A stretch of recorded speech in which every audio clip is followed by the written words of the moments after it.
शादी तय होने के बाद से ही शिल्पा की जेठानी का मुंह बना हुआ था, क्योंकि शिल्पा अपनी जेठानी रजनी से ज्यादा सुंदर थी। इसी बात को लेकर रजनी के मन में शिल्पा के लिए जलन पैदा हो गई थी। शादी के बाद सब लोग नई बहू के आने से बहुत खुश थे। रजनी, शिल्पा बहुत देर से बैठी हुई है, एक काम करो, तुम ही उसकी अटैची में से कोई अच्छा सा सूट निकाल दो ताकि वो नहा धोकर तैयार हो जाए। उसे हलवे की रीत भी करनी है। नई बहू है, इसीलिए हलवा बनाने में तुम उसकी मदद कर देना और उसे सारा सामान बता देना कि कौन कौन सा सामान कहाँ रखा है। माँ जी, मैं जब शादी होकर आई थी मुझे तो किसी ने नहीं बताया था कि कौन सा सामान कहाँ रखा है।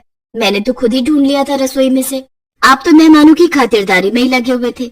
ऐसी बात नहीं है, मैंने सारा सामान पहले ही हलवे का रसोई की स्लैब पर निकाल कर रख दिया था ताकि तुम्हें कोई दिक्कत ना हो। ये बात तुम शायद भूल गई हो बहू। अगर नहीं कर सकती हो तो मुझे कह दो, मैं ही रसोई में चली जाती हूँ। ठीक है, बता दूंगी। आप जाकर पूजा की तैयारी करो। शिल्पा बहू, रजनी तुम्हें हलवा बनाने की सारी सामग्री दे देगी। आज माँ दुर्गा के लिए तुम्हें हलवा बनाना है। रिवाज के मुताबिक नई बहू के हाथ से सबसे पहले हलवा ही बनवाया जाता है और उस हलवे का भोग माँ दुर्गा को लगाया जाएगा। मम्मी जी, मैंने आज से पहले बस एक बार ही हलवा बनाया है, आप मेरी थोड़ी हेल्प कर दोगे? हाँ हाँ, मैंने रजनी को बोल दिया है, हलवा बनाने में ये तुम्हारी मदद कर देगी। अभी 9 बजे है, पूजा का टाइम 11 बजे है, तब तक तो सब कुछ रेडी हो जाएगा। चलो रजनी, अब तुम शिल्पा के साथ रसोई में लग जाओ। शिल्पा की सास सुशीला पूजा की तैयारी में लग गई। शिल्पा को लगा कि रजनी उसकी हेल्प करेगी, पर रजनी ने उसे कुछ देर में लौटने का बहाना कर दिया। शिल्पा, तुम रसोई में जाओ, मैं अभी थोड़ी देर में आती हूँ। रजनी अपने कमरे में चली गई और शिल्पा रसोई में उसका वेट करती रही। रजनी को रसोई में आने में आधे घंटे से ऊपर लग गया। जानबूझकर उसने ऐसा किया। शिल्पा, सॉरी, मुझे आने में देर हो गई। अरे वो कपड़े प्रेस कर रही थी। तुम्हारे जेठ जी को भी आज ही वो कुर्ते पजामा चाहिए था जो बिना प्रेस कर रखा था। ये भी बड़ा परेशान करते हैं। चलो मैं तुम्हें सामान निकाल देती हूँ। ये रहा देसी घी, ये रही चीनी और ये रही सूजी। तुम हलवा बनाने की तैयारी करो। कुछ समझ में ना आए तो पूछ लेना, तब तक मैं ड्राई फ्रूट काट देती हूँ। ठीक है भाभी। शिल्पा हलवा बनाना शुरू करती है। हे माँ दुर्गा, मैं आपके प्रसाद के लिए हलवा बना रही हूँ। आपके आशीर्वाद से हलवा सही बन जाए, बस यही प्रार्थना करती हूँ। जितनी मर्जी प्रार्थना कर ले, पर हलवा बिल्कुल ठीक नहीं बनेगा। अपने रंग रूप पर तुझे बड़ा गुरूर है ना। अब जब हलवा खराब बनेगा तो ये सब रंग रूप धरा का धरा रह जाएगा। माँ जी से ऐसी डांट पड़ेगी ना कि हमेशा याद रहेगी। तभी शिल्पा का पति रवि रसोई में आ जाता है। पंडित जी पूजा के लिए आ गए हैं। माँ पूछ रही हैं हलवा कितनी देर में बन जाएगा? बस तैयार हो गया है। भाभी ड्राई फ्रूट दे रही है, वो डाल दूं। आप बोल दो माँ जी को कि हलवा बन चुका है। शिल्पा से मिलने के बहाने हलवे के लिए बोलने के लिए आ गए देवर जी। मैं सब जानती हूँ। नहीं भाभी, ऐसी बात नहीं है।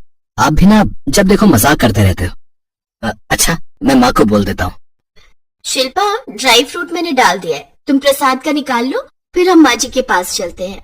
रजनी अब तक अपना काम कर चुकी थी। शिल्पा जब रवि से बात कर रही थी, रजनी ने ड्राई फ्रूट डालने के बहाने हलवे में नमक डाल दिया। रजनी मन ही मन बहुत खुश हो रही थी कि उसने हलवे को खराब कर दिया। अचानक शिल्पा रजनी के गले लग जाती है। भाभी, थैंक यू सो मच, आपने मेरी इतनी हेल्प की। आप बहुत अच्छे हो भाभी। मुझे सचमुच आपसे एक बड़ी बहन का प्यार मिला है। थैंक यू सो मच भाभी। शिल्पा ने अपनेपन से रजनी को गले लगाया तो रजनी थोड़ी भावुक हो गई। उसे लगा कि शायद उससे बहुत बड़ी भूल हो गई है, पर अब तक तो बहुत देर हो चुकी थी। रजनी गलती कर चुकी थी। उसने हलवे में नमक मिला दिया था, अब वो कुछ नहीं कर सकती थी। शिल्पा हलवा लेकर पूजा में जाती है और अपने हाथों से माँ दुर्गा को हलवे का भोग लगाती है। बहू, अब इस प्रसाद के हलवे को सब में बांट दो। जी माँ जी, मैंने तो बहुत बड़ी भूल कर दी, हलवे में नमक डाल दिया। अब बेचारी शिल्पा को डांट पड़ेगी। हे माँ दुर्गा, मुझे क्षमा कर देना, मुझसे बहुत बड़ी भूल हो गई। शिल्पा सभी में प्रसाद का हलवा बांट देती है। आप सब लोग खाकर बताओ बहू ने कैसा हलवा बनाया है। देखने में तो बहुत स्वादिष्ट लग रहा है, मैं भी खाकर देखती हूँ। भाई वाह, बहुत टेस्टी हलवा है। क्या बात है शिल्पा, तुमने तो बहुत स्वाद प्रसाद बनाया है। शिल्पा, प्रसाद बहुत स्वादिष्ट बनाया है तुमने। हाँ, हलवा बहुत बढ़िया है। जीती रहो बहू, माँ दुर्गा तुम्हारे हाथ का हलवा खाकर बहुत प्रसन्न होंगी। बिल्कुल बराबर की चीनी डाली है हलवे में, मीठा न कम न ज्यादा। माँ जी, हलवा बनाने में रजनी भाभी ने मेरी बहुत हेल्प की है, इसीलिए मैं इतना अच्छा हलवा बना पाई। रजनी समझ गई थी कि ये सब माँ दुर्गा का चमत्कार है। उन्हीं के चमत्कार से खराब हलवा ठीक हो गया और हलवे में नमक का असर नहीं हुआ। माँ दुर्गा ने शिल्पा की प्रार्थना को सुना और शिल्पा के हाथों का बना हलवा सभी को बहुत अच्छा लगा। रजनी जान चुकी थी कि अपने चमत्कार के द्वारा माँ दुर्गा यही बताना चाहती है कि वो शिल्पा से प्रसन्न है और शिल्पा एक अच्छी इंसान है। तभी माँ दुर्गा ने उसकी मदद की। सब मिलकर माँ दुर्गा को प्रणाम करते हैं। रजनी माँ दुर्गा से क्षमा मांगती है। उधर शिल्पा मन ही मन माँ दुर्गा को उसकी प्रार्थना सुनने के लिए धन्यवाद कहती। दुर्गा माता की जय। चलो पूजा संपन्न हुई। अब बताओ कैसी हो तुम दोनों? मैं ठीक हूँ चित्रा, तुम सुनाओ? मैं भी ठीक हूँ बहन। अरे जया, क्या हुआ? किस सोच में डूबी हुई हो? कुछ नहीं, बस मन में प्रार्थना कर रही हूँ कि आज तो कोई क्लाइंट आ जाए। बिजली का बिल भरना है, माँ की दवाइयाँ लानी है। बहुत जिम्मेदारियां हैं मुझ पर और काम धंधा चौपट हुआ पड़ा है। तुम फिक्र मत करो, दुर्गा माता सब ठीक करेंगी।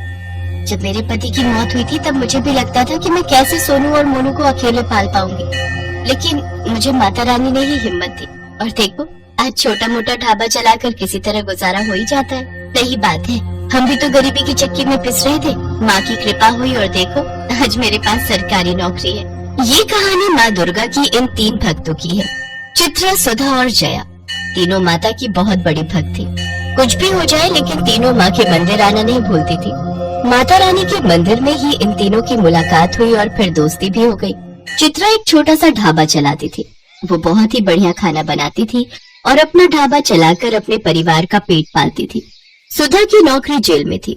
वो वहाँ पर प्रहरी का काम करती थी, जबकि जया ने वकालत की पढ़ाई की हुई थी, मगर उसके पास केस ही नहीं आते थे। यही कारण था कि उसकी माली हालत अच्छी नहीं थी। ऐसे में चित्रा और सुधा हमेशा उसे हिम्मत बंधाती थी और कभी कभार उसकी मदद भी कर दिया करती थी। फिर एक दिन जब चित्रा अपने ढाबे पर माँ दुर्गा की पूजा कर रही थी, तभी उसके ढाबे पर काम करने वाला केशव भागा भागा उसके पास आया। दीदी सुनो ना। रुक, पहले ये प्रसाद खा और अब बोल। दीदी, लगता है माता रानी ने आपकी सुन ली। मतलब? देखो दीदी, वो जो नदी के पास होटल है ना, बड़ा सा। कौन सा? वो रिवर व्यू होटल? हाँ दीदी, वही। उन्हें अपने होटल के लिए एक बढ़िया सा शेफ चाहिए और उसके लिए वो एक प्रतियोगिता करा रहे हैं, जिसे जीतने वाले को वो अपने होटल में शेफ का काम देंगे और अच्छी पगार भी। अरे वाह केशव, क्या खबर लाए रे। मैं दिन रात एक कर दूंगी, लेकिन वो प्रतियोगिता जीत कर दिखाऊंगी। बस माता रानी का आशीर्वाद बना रहे। चित्रा अपने स्वादिष्ट खाने के लिए पूरे मोहल्ले में मशहूर थी। सभी लोग उसके हाथ के स्वाद के कायल थे, सिवाय उसकी पड़ोसन दिव्या के। वो हमेशा ही उससे चिढ़ती थी। होटल की प्रतियोगिता वाली बात जब दिव्या को पता चली तो उसने सोचा, चित्रा की बच्ची, चाहे कुछ भी हो जाए, तुझे तो मैं जीतने नहीं दूंगी। जीतना तो दूर, मेरे रहते तो इस प्रतियोगिता में हिस्सा ही नहीं ले पाएगी। एक तरफ दिव्या चित्रा के खिलाफ जाल बुन रही थी, तो दूसरी तरफ सारा दिन बीत जाने पर भी जया के पास कोई केस नहीं आया। उसने मायूस होकर अपना केबिन बंद किया और मन में सोचने लगी, आज भी कोई केस नहीं आया। केबिन का किराया भी देना है, माँ की दवाइयाँ भी ले जानी है। उफ, कैसे हो पाएगा सब कुछ? हे माँ, कोई तो रास्ता दिखाओ मुझे। जया पैसों की किल्लत से जूझ रही थी, तो वहीं जेल में सुधा भी परेशान थी। नाइट ड्यूटी खत्म करने के बाद सुबह के वक्त वो जेलर के आने का इंतजार कर रही थी। फिर कुछ ही देर बाद, जय हिंद सर। जय हिंद। हाँ कहो। सर, मैं प्रहरी सुधा हूँ। बैरक नंबर 3 और 4 में मेरी ड्यूटी है। हाँ तो?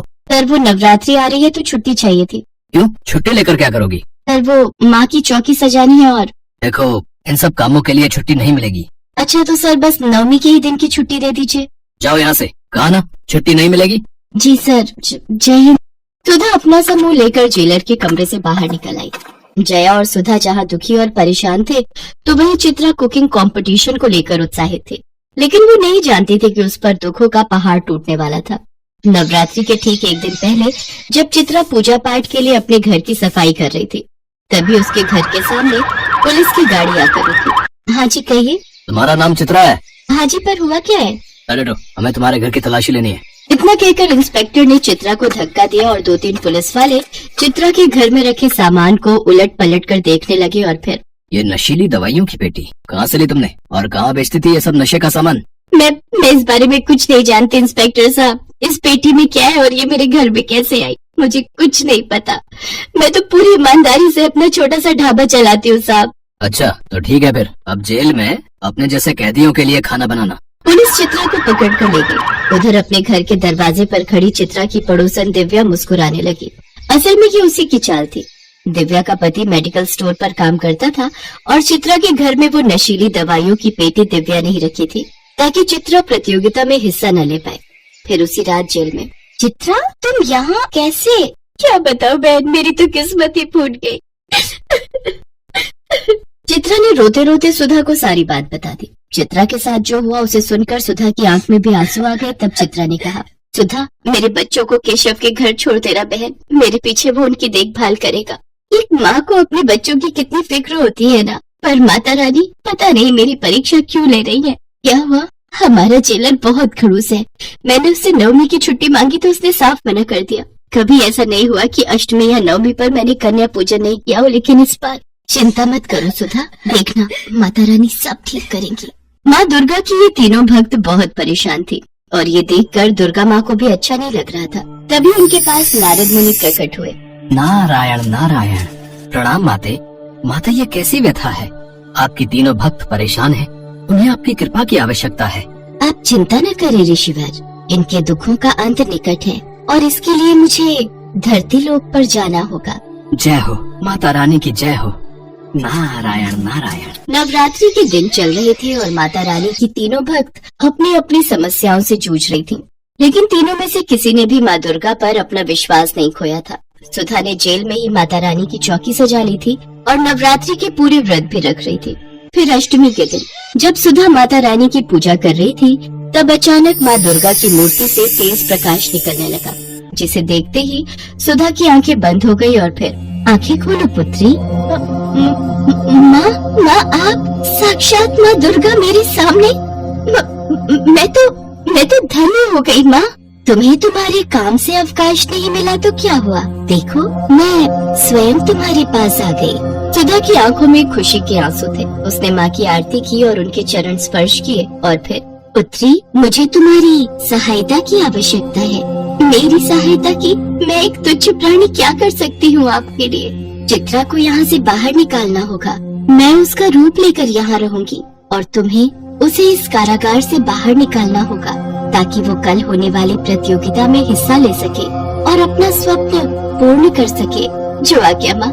माँ दुर्गा अपने साक्षात रूप में सुधा के साथ चित्रा के पास पहुँची, जहाँ चित्रा दीवार पर माँ की तस्वीर बनाकर उसकी पूजा कर रही थी। तभी सुधा ने चित्रा को पुकारा, चित्रा चित्रा देख जरा हमसे कौन आए है मिलने। साक्षात माता रानी।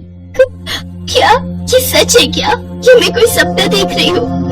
मैं तो धन्य हो गई माँ, आपके साक्षात दर्शन पाकर। अब मुझे जीवन में कुछ नहीं चाहिए, कुछ नहीं चाहिए। नहीं पुत्री, अभी तो तुम्हें बहुत कुछ करना है। अब मैं तुम्हारे लिए उस प्रतियोगिता में भोजन तो नहीं बना सकती, क्योंकि वो बाकी प्रतिभागियों के साथ सही नहीं होगा। भोजन तो तुम्हें स्वयं ही बनाना होगा, किंतु तुम्हारे स्थान पर यहाँ जरूर रह सकती हूँ, वो भी तुम्हारे ही रूप में। नहीं माँ, भाड़ में गई ऐसी प्रतियोगिता जिसके लिए आपको यहाँ जेल में रहना पड़े। तुम भी तो एक माँ हो ना, और अपने बच्चों के लिए कितने कष्ट सहती हो, तो मैं भी तुम्हारी माँ ही हूँ। चिंता मत करो, कल से ही जया कोर्ट में तुम्हारा केस लड़ेगी।